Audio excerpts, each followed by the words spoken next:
Assalamualaikum warahmatullahi wabarakatuh.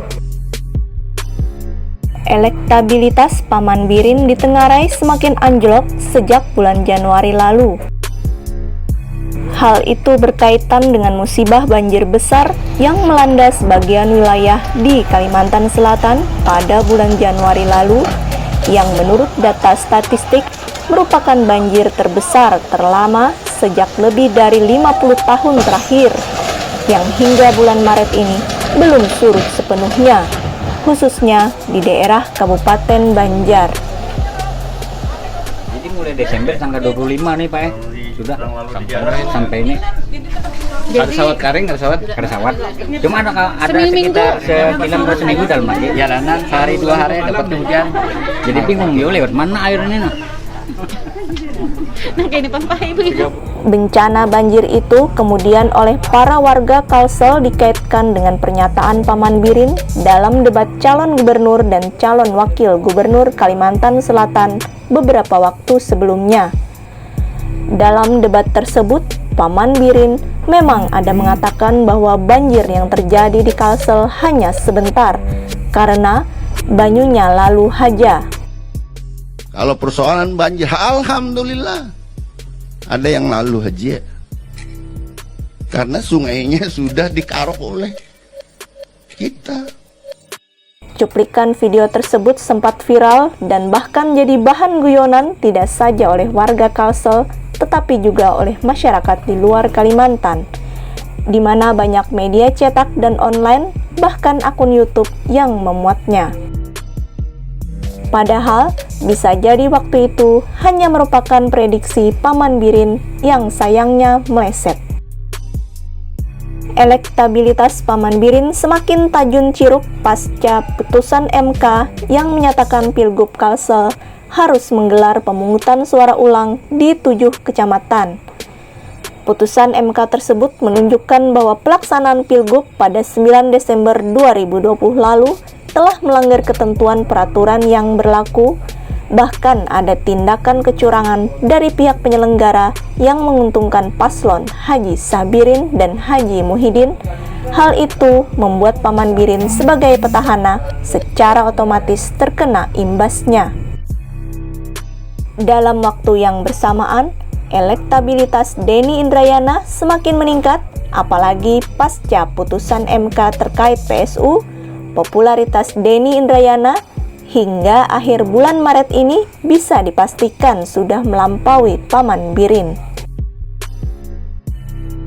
Dari penelusuran tim terlanjur tayang, di masa menunggu pelaksanaan PSU ini, persaingan merebut simpati warga kian gencar dilakukan kedua kubu pasangan calon di media sosial. Masing-masing kubu membuat konten berupa tulisan, gambar, dan video.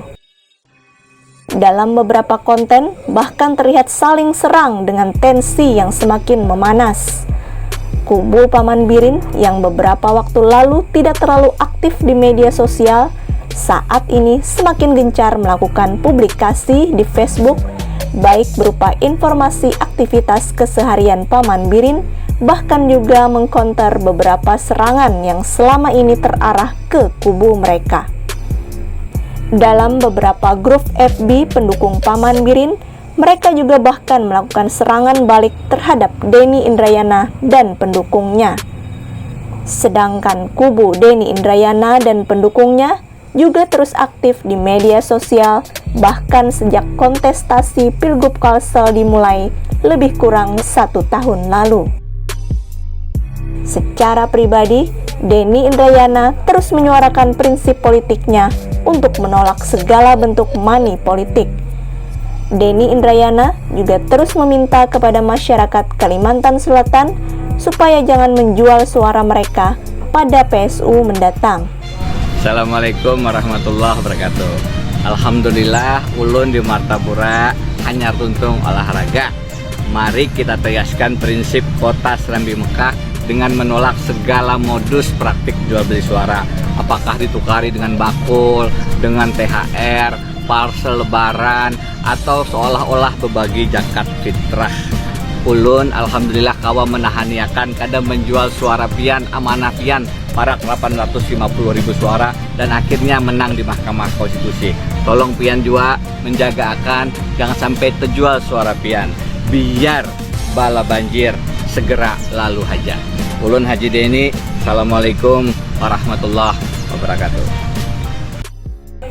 Sementara itu, Komisi Pemilihan Umum Provinsi Kalimantan Selatan telah menetapkan tanggal pelaksanaan pemungutan suara ulang pemilihan kepala daerah gubernur, wakil gubernur, yaitu pada 9 Juni 2021, sebagaimana diberitakan oleh kontenkreatif.com pada 25 Maret 2021 lalu.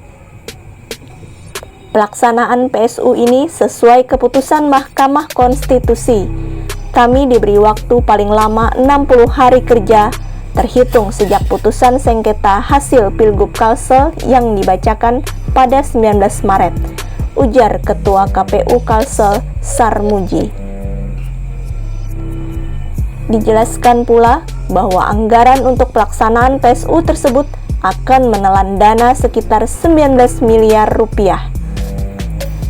Hal itu untuk pemungutan suara ulang di 827 TPS yang tersebar 107 desa atau kelurahan yang tersebar di 7 kecamatan, meliputi 2 kabupaten dan 1 kota.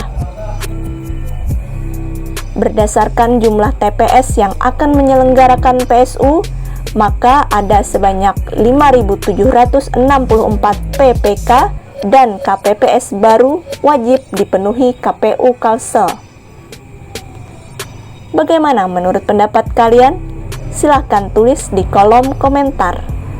Wassalamualaikum warahmatullahi wabarakatuh.